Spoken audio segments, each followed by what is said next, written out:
Hello students, I have an interesting question for you. Imagine that you're in a room of 23 people, in a room where there are 23 people, and every single person shakes hand with every other person, but only once. How many handshakes would be made in this room?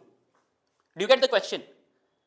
You, along with 22 other people, you're also one of the 23 people, you are going to shake hand with everybody else.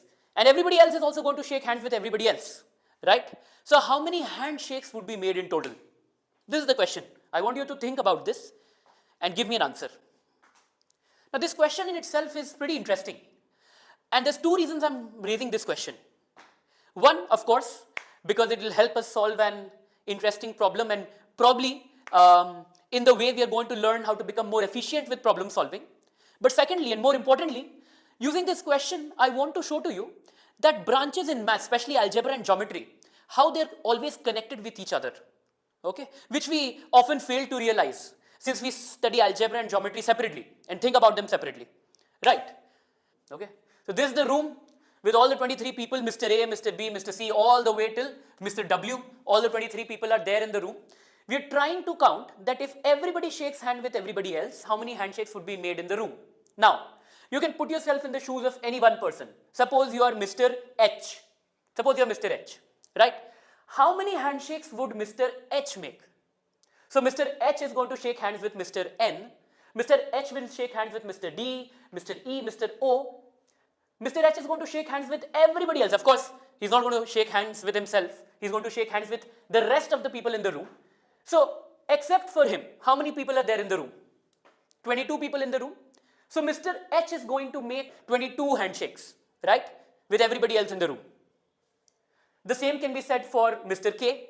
Mr. K would also make 22 handshakes with the rest of the people in the room, right? If you think about it, every single person is going to make 22 handshakes, right? If you go and ask Mr. J, after all the handshakes are made, Mr. J, how many handshakes did you make? Mr. J would say, I made 22 handshakes with everybody in the room, right? I made one handshake with everybody else, and therefore I made 22 handshakes. So do you think that the answer to this question, how many total handshakes were made, is the answer to the question 22 times 23, since each person is making 22 handshakes and that total of 23 people in the room? Should the answer be 22 times 23? This is an important question. If you think that that is not the correct answer, you're a wise person, because you might realize that if there's a person, observer sitting in the corner of the room and counting handshakes, suppose he counts all the 22 handshakes made by Mr. K, right, and notes it, right? K with L, K with J, K with M, K with N, right? And then he moves on to count all the handshakes made by Mr. W. The observer has to note that he does not count the handshake made between Mr. W and Mr. K once again, because he's already counted that handshake while he was counting the handshakes made by Mr. K. So the handshake made between K and W should not be counted twice, right? In fact, every handshake should be counted only once. If we simply multiply 22, that is the handshake every single person makes, to 23, that is the number of people, don't you think would be overcounting the number of handshakes? Right? And that is why this question is interesting.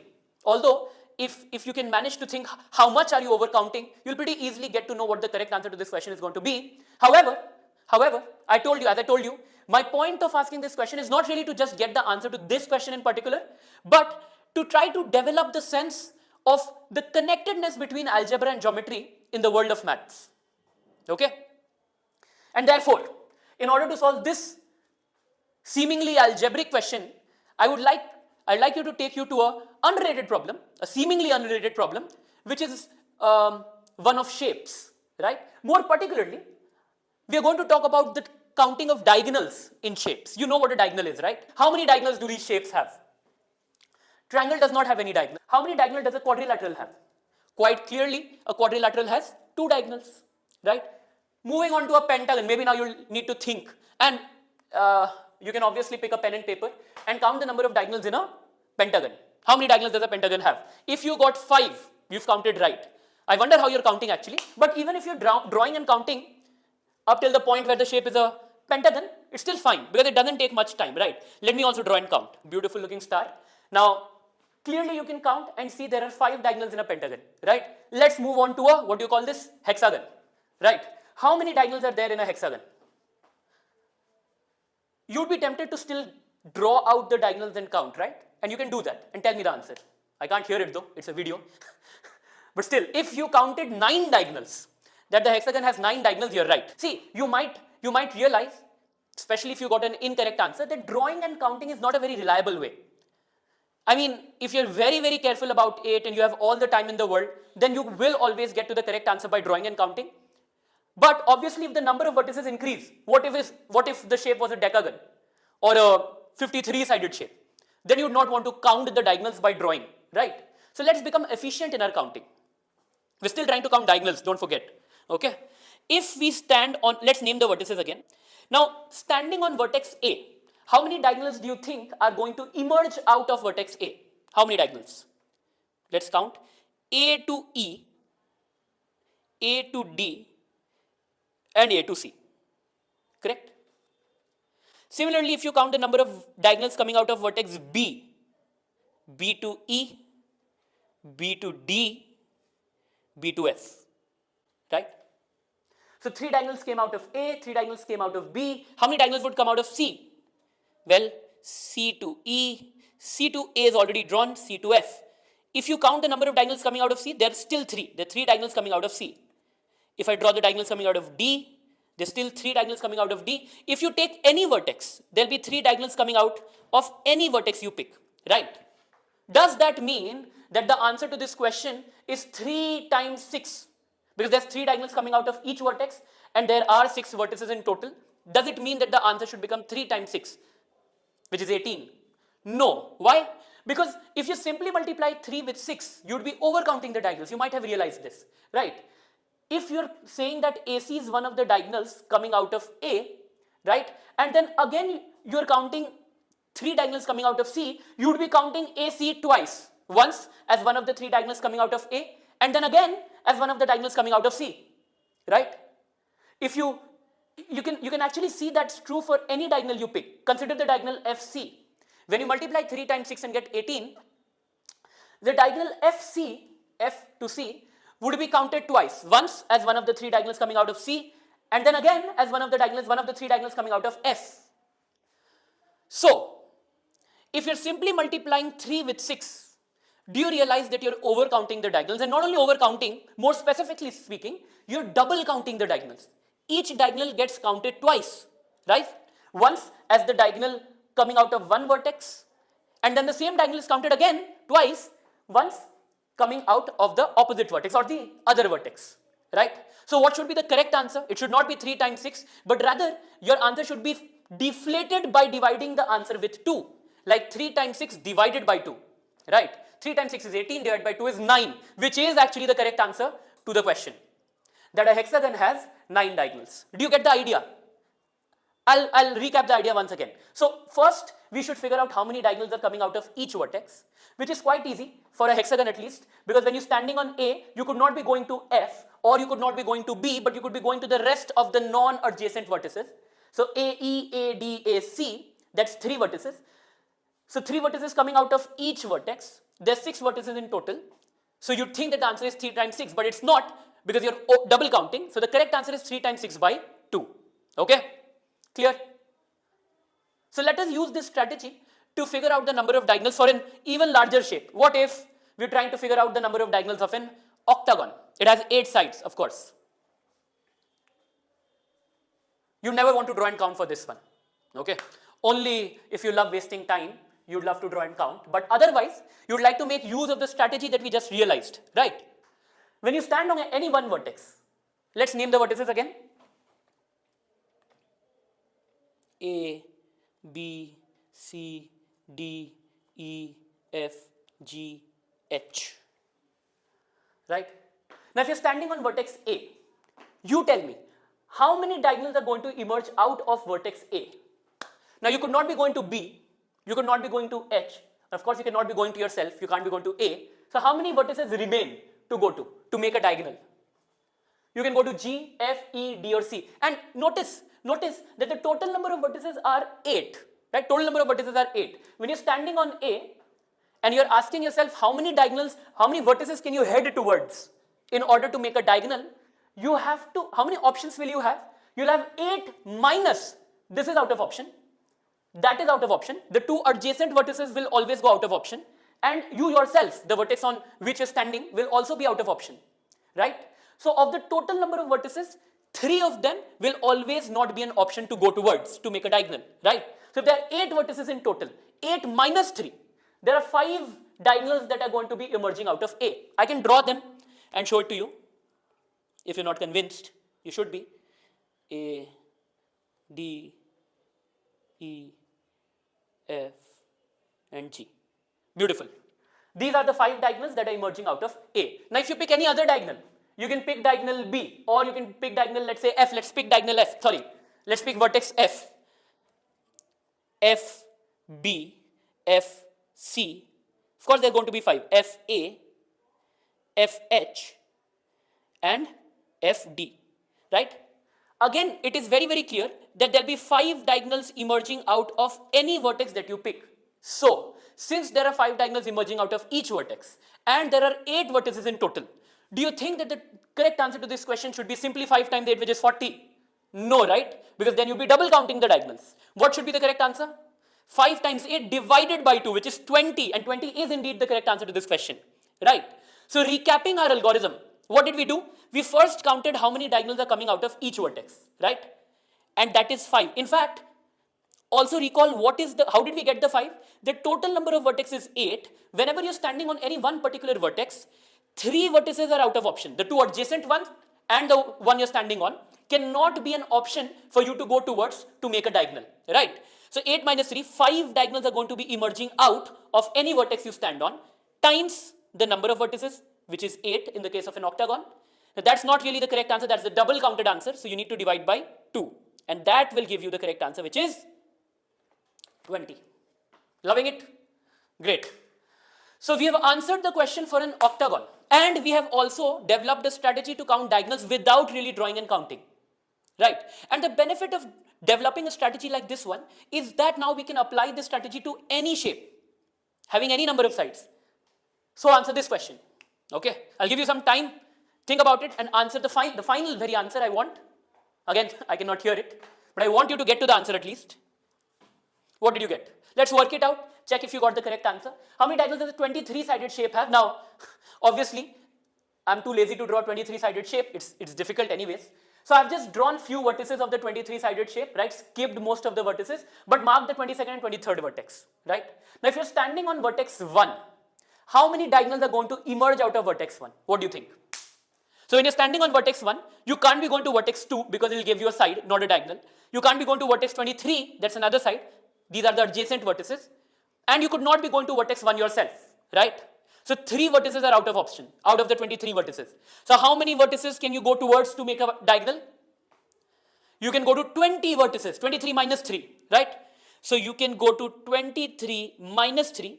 That's the number of vertices emerging out of any vertex, right? Like if I mark the diagonals coming out of vertex 1, there's going to be 23 minus 3, which is 20 diagonals emerging out of vertex 1. The same can be said for vertex 22 or vertex number 17. There will be 20 diagonals emerging out of any vertex. So what should be the total answer? Should be simply 20 into 23? No, because guessed it right, it will be the double counted answer. So the correct answer should be 23 minus 3, which is 20 times 23 divided by 2, which is whatever that is. 20 times 23 by 2, which is 230.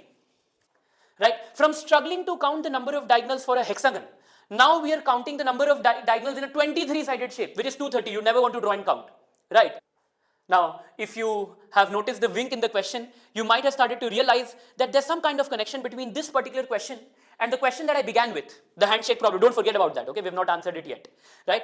But before we go to that connection, it's a very good time actually to write down the general answer to such a question, the question of counting diagonals for a given shape. What do I mean by general question? I mean that if there's a shape with n sides, n, okay, a variable n could be 5, n could be 10, how many diagonals will a n-sided shape have?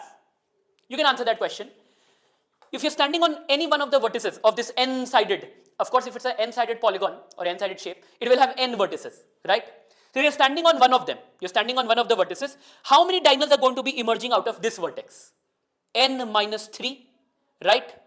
Because you can't go to the one, you can't go to the two adjacent ones, and you can't be going to yourself. So there'll be n minus 3 options remaining to go to. They'll make a diagonal. So there are n minus 3 diagonals emerging out of each vertex, and there are n vertices in total. So the total number of diagonals should be n minus 3 times n divided by 2. I'm sure you didn't forget it this time, right? So n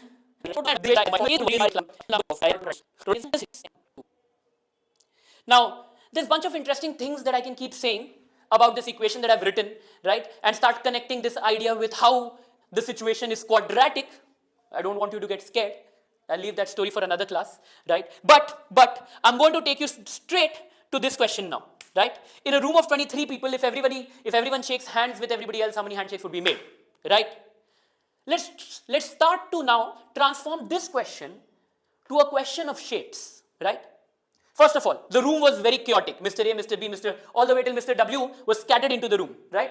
First, I'm going to imagine, they don't really have to, but I can imagine that they've arranged themselves as if they're standing on the vertices, every person is standing on a vertex of a 23-sided polygon, right? It'll probably look like this, right? Everybody is standing on the vertex. Now, it might look circular to you, which is quite expected, because you see, as the number of sides of a polygon starts to increase, it keeps getting more round and round, right? You can imagine a circle will have how many sides? Infinite, for another class. But anyways, so I hope you can see that they are really standing. If I connect every single person with straight line, I would form a 23-sided shape, right? Now I need to count the total number of handshakes, right? Now let me start representing every single handshake with a straight line segment, to be precise. Suppose the handshake made between Mr. A and Mr. U, I'm going to show it with this straight line segment. This line segment represents the handshake that was made between Mr. A and Mr. U, right? Mr. A has made many different handshakes. In fact, Mr. A has made 22 handshakes, right? Here you don't really have to discount the handshake made between Mr. A and Mr. B, right? So, what I mean to say is that handshakes are not just diagonals of this 23-sided polygon, right? The handshakes are not just diagonals. Of course, the diagonals are going to be representing handshakes, but even the sides, AB is the side of this polygon, that is also going to be representing a handshake, right? In other words, if I want to count the total number of handshakes that are made in this room, what I actually need to count is the total number of diagonals that will form for this 23-sided shape plus the number of sides, total number of sides, right? Do you follow what I'm saying? Any handshake that you pick will either be represented by a diagonal or will be represented by a side, isn't it? The handshake between Mr. W and Mr. E, that's going to be a diagonal. W to E, that's going to be a diagonal. The handshake made between Mr. G and Mr. H, maybe they're standing here, G and H, that's going to be a side. So any handshake that you pick is either going to be a diagonal or going to be a side. So if your objective is to count the total number of handshakes, you should simply count the total number of diagonals and add it to the total number of sides. The total of the diagonals and the sides should give you the total number of handshakes, isn't it? So let's do that. It's a 23-sided shape now, right? Now, if you are really a formula lover, which me personally I'm not, you can directly now plug 23 into, right? You can plug 23 into this equation. We've already answered that question actually. So I know that the total number of handshakes, how much is that? Number of diagonals, we already figured it's 230, I believe. 230, right? Plus, easiest question of the universe. How many sides does a 23-sided polygon have? Wow, 23, obviously, right? There's going to be 23 sides in a 23-sided polygon, 23-sided shape. So 23 is going to be added and the answer would become 253 handshakes.